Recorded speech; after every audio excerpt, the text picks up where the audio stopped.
The frost that morning clung to every surface in Seattle, not with snow, but with that silvery sting that bit at your cheeks and curled beneath your collar. People bustled in and out of the private rehabilitation clinic on Pine Street, their breath rising like ghostly clouds, their faces half hidden beneath scarves and hurried purpose. Charles Whitmore did not hurry.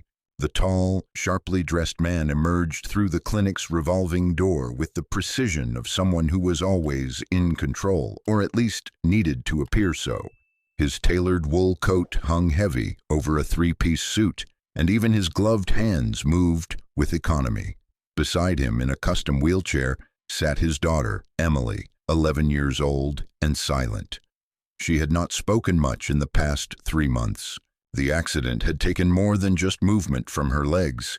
It had hollowed out the girl who once did cartwheels on the Whitmore lawn and climbed trees like she'd been born to live in them.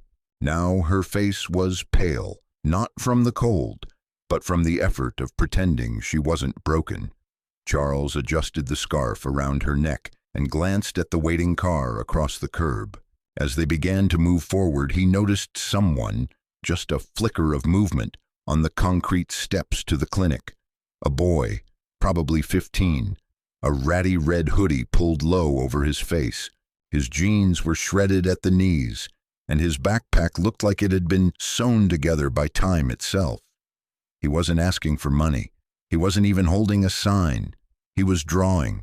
A worn notebook rested on his lap, and his fingers, bare despite the chill, moved with surprising stillness across the page. He looked up, not at Charles, but at Emily, and in that second, his eyes softened. Not pity, not curiosity, something stranger, like recognition. Charles was already brushing past when the boy spoke, barely louder than a whisper. "She will walk again, sir." The words slid through the air like a match against stone, soft, uninvited, but sparking something. Charles froze. His first instinct was anger, then confusion, then deeper anger. He turned sharply toward the boy. "What did you say?" The boy didn't flinch. He stood, small and bony, holding the sketchbook under his arm like a shield. "She will walk again," he repeated, calm, certain. Charles's jaw tightened. "Don't play games with me. You don't know her. You don't know anything about us." "I don't have to," the boy replied, voice even. "I can still help." Charles scoffed. The audacity. "You're a kid sitting on cold concrete with nothing but duct tape holding your bag together. You think you can say something like that and, what, inspire us, shame us?" The boy's gaze didn't falter. "It's not a trick. It's a truth." Charles almost laughed, but the sound caught in his throat. Something about the way the boy stood there, like he'd been waiting for them, like he'd already seen this scene play out. "I'm not giving you money," Charles said stiffly. "I didn't ask for it." Charles stared at him for a moment longer before turning away.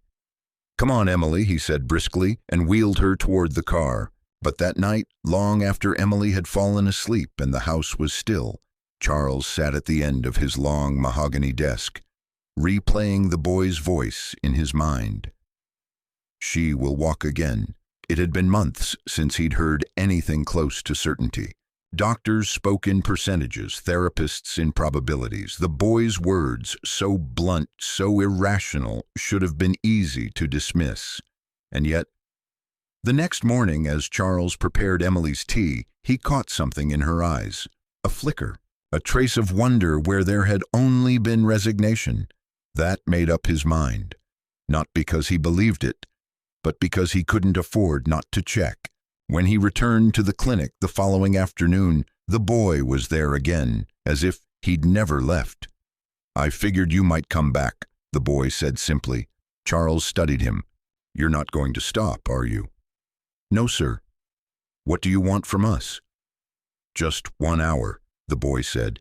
"My grandma taught me things. She helped soldiers walk again. I just need 1 hour to show you." Charles hesitated. He hated wasting time, but there was something so devoid of performance in the boy's tone, so plain it was almost unsettling. "Fine," he muttered. "1 hour, where?" "Lincoln Park, Saturday noon." Charles nodded once. "If you waste my time, don't expect me to be polite about it."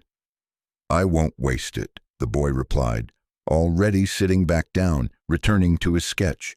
That Saturday, Lincoln Park was quiet, save for a few joggers and the distant bark of a retriever. Emily looked around, unsure. "Why are we here, Daddy?" "I just want to see something," Charles replied. They found the boy, Jamal, he'd said his name was, waiting near a patch of dry grass with a yoga mat, a plastic bag, and a battered tennis ball. He stood up as they approached, rubbing his hands together. "Hello again," he said. Emily gave a polite, wary nod. Charles didn't return the greeting. "This is what you brought?" he asked skeptically, eyeing the homemade setup. Jamal smiled. "It's all I need." He turned to Emily and knelt beside her. "Hi, Emily. Is it okay if I work with your legs a little? Nothing will hurt. You can stop me anytime." She looked at her father. Charles nodded curtly, and so Jamal began. He started by placing a warmed rice pack gently on her thighs. "Just to loosen the muscles," he explained. Then he massaged her calves with cocoa butter, slow and steady, explaining every move in a way that made it seem less like treatment and more like storytelling. His voice never changed. Always calm, always kind. Emily tensed at first, but after a few minutes she leaned back into the wheelchair, eyes half closed. "Do you feel anything?" Jamal asked softly. "A little tingling," she said. Charles straightened. "What do you mean?" Emily shrugged, then smiled faintly. "It's like butterflies. Not pain, just awake." Jamal looked up. "It's not a miracle. It's her body remembering it's still hers." Charles didn't respond. He just watched. They stayed for almost an hour. By the end, Emily's cheeks were pink from the cold, but she was laughing, not forced, not polite, real.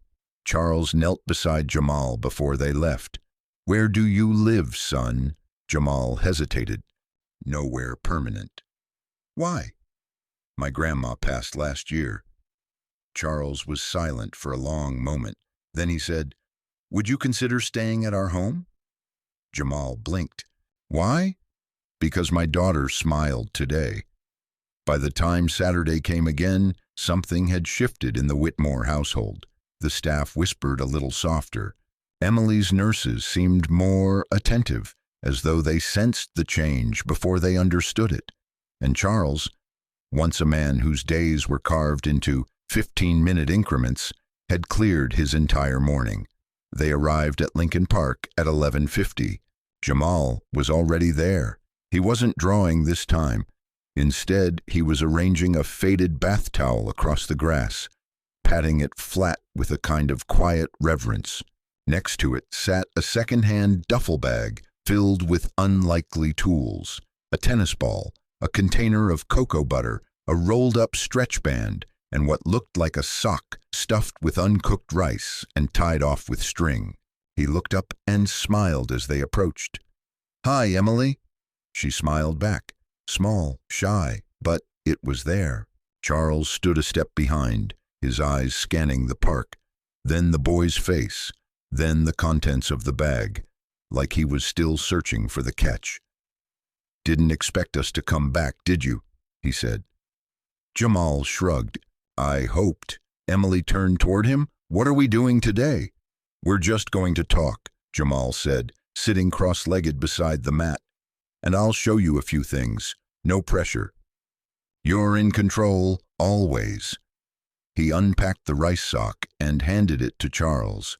"Can you warm this up in your hands for a minute? Just keep rolling it back and forth." Charles frowned, but obeyed. Jamal turned to Emily. "Okay. Can I move your legs a bit like last time? No pain, I promise." "Okay," she said quietly. Jamal worked in silence for a while. Slow rotations of the ankles, rhythmic flexing of the knees. He narrated each motion with calm clarity, not to explain, but to include her. "Your leg doesn't feel heavy. It feels like it's listening," he said. "Sometimes your body gets quiet when it's scared. We're just reminding it that it's safe now." Charles sat on the bench behind them, holding the warm sock, watching every move. "How do you know all this?" he finally asked. "My grandma used to say, every muscle has a memory, but sometimes it forgets the story. She taught me how to help it remember." Emily giggled softly.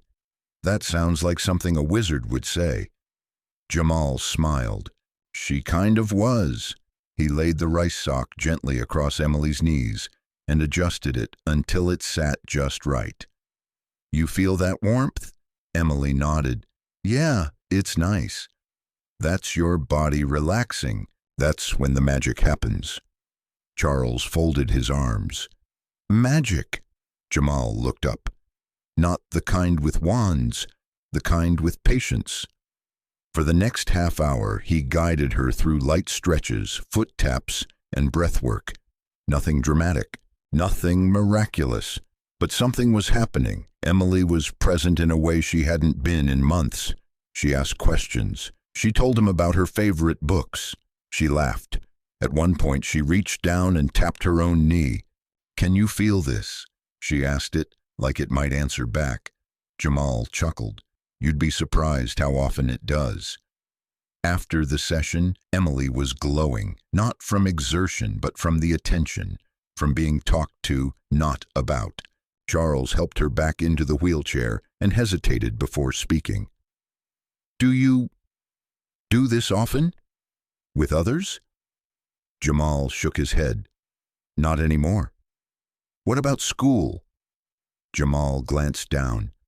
"Not since last year." Charles waited. Jamal didn't elaborate. Instead, he looked at Emily. "You were amazing today." She beamed. "Can we do it again?" Jamal nodded. "Every weekend, if you want." That night, back at the house, Charles stood in the hallway outside Emily's room. Through the cracked door, he watched as she held a flashlight under her blanket and wiggled her toes. Just trying. Just checking. Something inside him broke, or maybe melted. He knocked lightly and stepped in. "Hey, Em." "Yeah?" "What do you think if Jamal came over during the week too for therapy?" She sat up straighter. "You mean, like here, at home?" He nodded. "Only if you're okay with it." "Yes," she said without hesitation. "Yes." Charles stood still for a long moment. "Okay." The next morning, Charles drove across town and found Jamal sitting in the shadow of the same clinic they'd first seen him. He had a paper cup of water and his ever-present notebook. When Charles pulled up to the curb and rolled down the window, Jamal didn't look surprised. He stood, walked to the car, and waited. "I want to offer you something," Charles said, fingers tight on the steering wheel. "Room, meals, some stability. Nothing permanent. Just while you're helping Emily." Jamal didn't answer immediately. He looked down the street, then back at the man who had once spoken to him, like he was a stain on the pavement. "Okay," he said softly. "Okay?" Jamal nodded. "I'd like that." That evening, Jamal stood awkwardly at the Whitmore front door, holding his tattered backpack and a rolled blanket. The butler opened the door with a raised brow. Charles waved him off. "He's with us." Inside, Emily ran down the hall, almost crashing into him with her wheelchair. "You're here," she said brightly. Jamal smiled. "Told you I would be." Charles showed him the guest room, a tidy space with a narrow bed, clean linens, a desk, and a view of the bay. "It's not much," Charles said. Jamal stared. "It's everything." The days began to stack like stones, routine but sacred. Mornings started with soft knock-knocks at Emily's door, followed by gentle exercises and guided stretches. Afternoons were full of music, conversation, stories. Emily was no longer a ghost in her own home. On the 12th day, something happened. They were in the garden working through another session when Emily suddenly gasped. "Wait," she said, staring down. "Wait, my toes." Charles leaned forward. "What about them?" "They're moving, just a little. I didn't tell them to, they just did." Jamal's face lit up. "That's the brain catching up." Charles dropped to his knees beside her, eyes wide. He saw it too, the smallest, slightest twitch. But it was real. It was there. By the third week, Charles no longer left for the office in the mornings. He lingered. He cooked breakfast. He asked Jamal questions, real ones, about his grandmother, about his life. One evening, while Emily watched cartoons in the next room, Charles sat across from Jamal in the kitchen. "You said your grandma helped veterans." Jamal nodded. "She ran sessions at a community center. No big machines. Just mats, touch, patience. She used to say, 'The body's not broken, it's just paused.'" Charles looked down at his coffee. "Why did you choose to help my daughter?" he asked. Jamal shrugged, because she looked like she'd stopped believing in herself. He took a sip of water. "And I know what that feels like." That night, Charles stood alone in the backyard, looking up at the stars. For the first time in years, he didn't feel helpless. He felt like maybe, just maybe, he was watching a beginning. The sun broke through soft Seattle clouds that Sunday like a promise. Not loud, not dramatic, just steady. The kind of light that makes you believe something good might happen. Jamal had already set up the mat. The towel was laid flat. The rice pack, warm and wrapped in cloth, rested nearby. The tennis ball, the stretch band, the cocoa butter, all arranged like sacred tools. But today, there was something different. A second mat. Charles noticed it first. "What's that for?" he asked. Jamal glanced at him, a flicker of mischief in his eyes. "For you." Charles blinked. "For me?" "You've been watching," Jamal said. "Today you join us." Emily giggled. "Come on, Dad." Charles grunted but lowered himself onto the grass. His slacks would crease. His shoes weren't right for this. But none of it mattered. He took the stretch band Jamal handed him and followed instructions, awkward but willing. Emily did the exercises beside him, toe flexes, hip rolls, small pulses of movement that had once felt impossible. And then something happened. She laughed. Not politely, not because someone told a joke, because she felt it, that impossible mix of effort and hope and triumph. Her right foot curled in the grass, not because someone moved it for her, but because she had done it. Jamal noticed it first. "You feel that?" Emily nodded, breathless. "I'm doing it." Charles froze, her foot. He had watched it flex, not a twitch, not a fluke, controlled, intentional. He looked at Jamal, who only nodded, like he'd seen it coming all along. And from that moment on, they weren't doing sessions anymore. They were rebuilding a life. Jamal stayed in the guest room that week, but Charles noticed how little he actually used it. He was always in the kitchen early, prepping the rice pack, warming the cocoa butter in a mug of hot water. He moved like he had purpose again, like the boy who used to sketch alone in the cold had found something worth showing up for. Emily's progress accelerated. First, it was toe movement, then ankle rotations, then, one bright morning, a soft knee bend. "Did you see that?" Emily gasped. Jamal smiled. "I saw it, and I'm not even surprised." The physical therapist from the clinic came by on Friday. She'd heard rumors, whispers in the hallways, chatter among nurses, that something was happening at the Whitmore estate. She ran her tests. Emily passed them all, and then did more. "She shouldn't be able to do this yet," the therapist said, stunned. "Whatever you're doing, keep doing it." Charles only nodded, but inside, something cracked wide open. He no longer needed a second opinion. He had proof in every movement his daughter made. On the 6th week, Emily had a bad day. She tried to lift her leg and couldn't. She slapped the arm of her wheelchair and shouted, "It's not working anymore." Charles started forward, but Jamal raised a hand and knelt beside her. "It's okay," he said. "This happens. Progress isn't straight." "I don't want to go back," she cried. "You're not," he said gently. "You're just standing still today. That's allowed." "But it hurts," she whispered. Jamal nodded. "Pain's not the end. It's just a loud dot on the map." She stared at him. "What if I can't do it again?" He placed his hand lightly over hers. "Then we try together. That's what this is." Charles watched them from the kitchen window, his hand trembling on a coffee mug.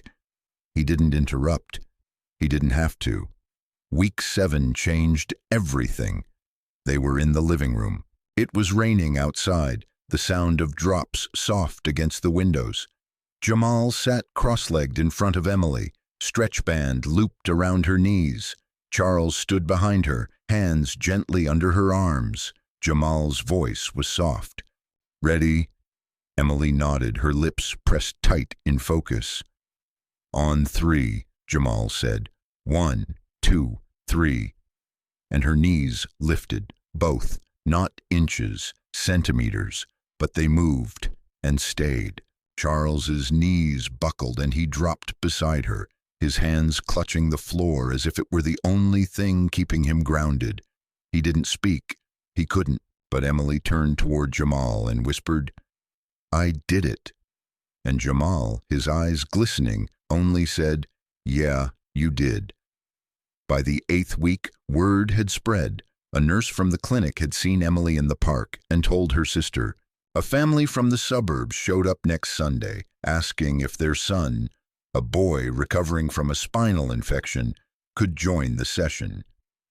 Jamal didn't hesitate. He unfolded a towel for them. He knelt, asked the same questions, used the same hands, the same voice. "Do you feel that? You're doing great." No pressure, just presence.